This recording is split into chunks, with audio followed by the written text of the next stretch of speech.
Արժանապատիվ հայրենակիցներ, մինչև իմ բուն ասելիքին անցնելը,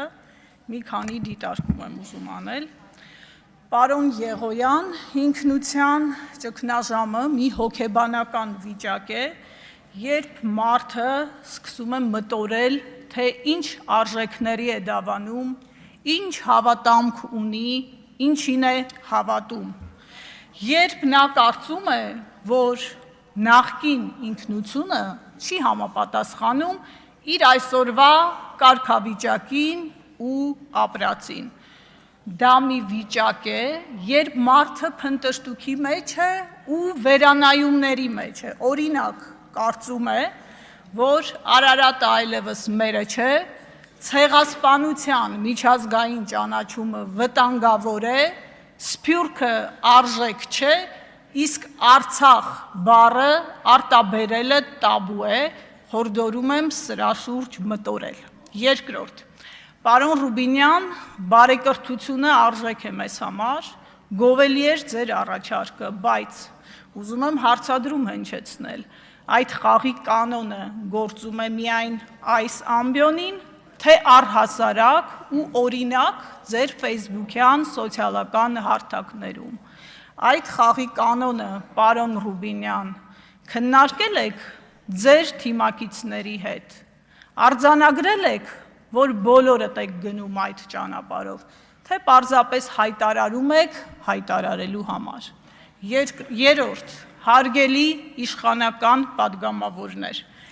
երբ շարունակ հարցադրումներ եք անում 300,000 ադրբեջանցիների բնակեցման վտանգի մասին, ձեզ հորդորում եմ բացել 2022 թվականի դեկտեմբերի 24-ի Ադրբեջանի նախագահ Իլհամ Ալիևի ելույթը, ուշադիր ու դետալային լսել, պարոն Չախոյան, դուք նույնպես։ Ապա հորդորում եմ կարդալ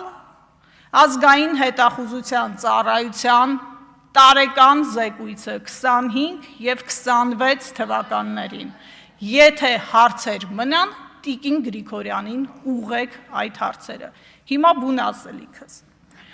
Այսօր այս խորհրդարանում չենք ընտրում պարզապես ազգային ժողովի նախագահ։ Այսօր որոշվում է, թե Հայաստանը ինչպիսի խորհրդարան է ուզում ունենալ։ Խորհրդարան, որը ծառայելու է միայն իշխանական մեծամասնությանը, թե ծառայելու է ժողովրդին։ Պարոն Ռուբինյան, ամբողջ խորհրդարանի ինստիտուտն է ազգային ժողովի նախագահի պաշտոնը։ Եվ եթե այն չի ծառայում ժողովրդին, չի ունենալու հեղինակություն, ինչպես չուներ ձեր նախորդը։ Ուժեղ Հայաստան դաշինքը այստեղ եկել է ծառայելու ժողովրդին, մեր քաղաքացիներին, նրանց, ովքեր հավատում էին, որ մենք կարող ենք ունենալ ավելի ամուր, ավելի ապահով ու ավելի ուժեղ երկիր, և նրանց, տիկին Ղազարյան, ովքեր չէին հավատում դրան։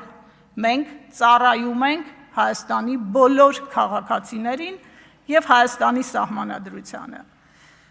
Որպես ուժեղ Հայաստանի ներկայացուցիչ, ես այստեղ կանգնած եմ նաև որպես մարդ, որը տարիներ շարունակ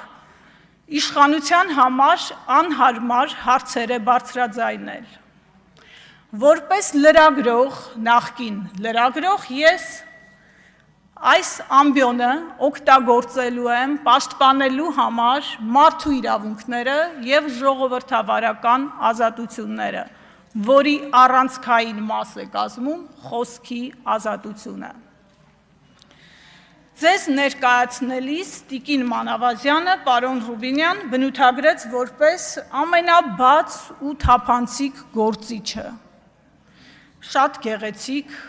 ներկայացրեց։ Եթե դուք ամենաբացն ու թափանցիկն եք, ինչու եք այսօր սահմանափակում ազգային ժողովի տարածքում լրագրողների ազատ տեղաշարժը, ինչու եք որոշում, թե նրանք որտեղ պիտի կանգնեն, ինչ պիտի տեսնեն ու ինչ պիտի նկարեն։ Ձեզ ուզում եմ մի դրվագ հիշեցնել ոչ հեռավոր անցյալից։ Պարոն Ռուբինյան, դուք հանդիսանում եք մի նախկին խմբագրի թիմի ներկայացուցիչ, որի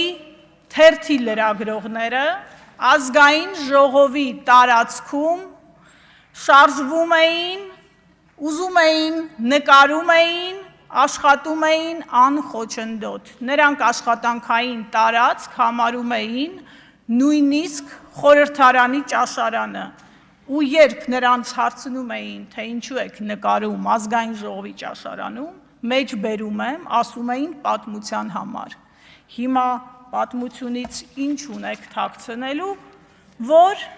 խստացրել եք ձեր նախորդի ժամանակ կատարելագործված կարգավորումները։ Գիտեմ, ասելու եք 21 թվականից են գործում այդ կարգավորումները, ես ձեզ ուղղեմ 19 թվականից 21-ին խստացվել են, դուք ավելի եք կատարելագործել, մինչդեռ կարող էիք մի տեխնիկական քայլով առհասարակ լուծել այդ հարցը։ Ձեր ուժը հաճախ է խոսում եվրոպական արժեքներից։ Ուզում եմ հարցնել, արդյոք այդ սահմանափակումները տեղավորվում են Եվրոպական կոնվենցիայի համաչափության սկզբունքի շրջանակում։ Իդեպ, 2 թե 3 օր առաջ դրանց անդրադարձան նաև Հայաստանում գործող լրագրողական կազմակերպությունները։ Հորդորում եմ նրանց հայտարարությանը ծանոթանալ, եթե ծանոթ չեք։ Ես գիտեմ, թե ինչու եք սահմանել այդ սահմանափակումները։ Երբ լրագրողի խոսքը սահմանափակվում է, դրան հաջորդում է տեղեկատվության սահմանափակումը, ապա ճշմարտության թաքցնելը հասարակությունից։ Մենք այս 8 տարիների ընթացքում հենց այդ վիճակում ենք գտնվում։ Դա իր պատճառները ունի։ Դա լեգիտիմության ճգնաժամի դրսևորումներից մեկն է։ Ընտրությունների արդյունքների վերաբերյալ այսօր մեր հասարակության մեջ լրջագույն կասկածներ ու հարցեր կան։ Այդ օդում կախված հարցերը չեն փարատվելու ազգային ժողովի նախագահի որոշումով, լրագրողների տեղաշարժը սահմանափակելով, ընդդիմախոսների վրա քրեական գործեր կարելով և ապօրինի կալանավորումներով։ Այդ օդում կախված հարցը հետապնդելու է ձեզ ամենուր։ Այն արդեն դարձել է ձեր ուժի հերթական խարանը։ Այսօր Հայաստանում մարդու իրավունքների ճգնաժամ է։ Քաղաքական շարժառիթներով հետապնդվողների թիվը ավելանում է օրեցօր։ Նրանց թվում կա կին, որը զրկված է իր անչափահաս երեխայի և ծեր ծնողի հետ շփվելու հնարավորությունից։ Սա ուղղակի խայտառակություն է։ Այս ամենը նույնպես լեգիտիմության ճգնաժամի դրսևորումներից է։ Դուք գիտեք, թե ինչ եք արել հունիսի 7-ի լույս 8-ի գիշերը ժամը 2-ին կանգնեցնելով ԿԸՀ ուղիղ հեռարձակումը։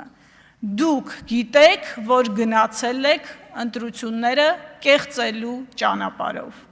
Երեկ, պարոն Ռուբինյան, այս ամբիոնից դուք հայտարարեցիք, թե ընդդիմությունը չի ուզում ընդունել ժողովրդի ընտրության արդյունքը։ Հիմա հարց ունեմ ձեզ, դուք որպես քաղաքական ուժ ընդունում եք։ 60,000 Հայաստանի հպարտ քաղաքացու ընտրությունը, այդ ինչպես եք ընդունել, որ այստեղ մի ամբողջ խմբակցություն բացակայում է։ Սա է ժողովրդի քվեն հարգելու ձեր մոտեցումը։ Եվ վերջում, հիշեցում, իրավական պետությունը չափվում է ոչ թե նրանով, թե իշխանությունը ինչպես է վերաբերվում իր կողմնակիցներին, այլ նրանով, թե ինչպես է վերաբերվում իրեն ամենակոշտ քննադատողներին։ Ուժեղ Հայաստանում, հարգելի իշխանականներ, չի լինելու իրավիճակ, երբ լրագրողը, քաղաքական ընդդիմախոսը կամ պարզապես ակտիվ քաղաքացին տեսակետ հայտնելուց հետո մտահոգություն է ունենալու, թե հաջորդը մասկի շոուները կատարվելու են իր բնակարանում։